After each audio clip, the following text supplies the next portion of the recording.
ప్రపంచంలో ఎంతటి గొప్ప ప్రసంగికుడైనా సరే నీ సంఘ కాపరి కంటే గొప్పవాడు కాదు.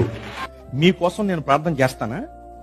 ఏదో వచ్చాను కాబట్టి ఇప్పుడు ప్రార్థన చేస్తాను కానీ ప్రతిరోజు మీ కొరకు పేరు పేరున నేను ప్రార్థన చేస్తానా? చేయను కదా. ఈ విషయం తెలియక కొంతమంది మా దగ్గరికి వచ్చి, అయ్యగారండి చాలా బాగా చెప్పారు ప్రసంగం, మీ అనుదిన ప్రార్థనలో మా కోసం జ్ఞాపకం చేసుకోండి. అనుదినం నీ దినమేం కదా. అనుదినం నేనే కాదు, ఏ ప్రసంగికుడు నీ కొరకు ప్రార్థన చేయడు.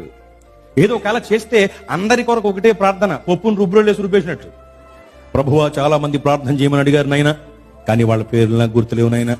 నేను మర్చిపోయినా నువ్వు మర్చిపోయే దేవుడివి కాదు నాయన, ఏదో ఒకటి చేయండి నాయన అని ప్రార్థన చేస్తాం తప్ప పేరు పేరున మీ కొరకు శ్రద్ధ కలిగి ప్రార్థన చెయ్యం. మీ బాధను తన బాధ అనుకుని మీ కొరకు విజ్ఞాపన చేసే ఏకైక వ్యక్తి మీ సంఘ కాపరి మాత్రమే.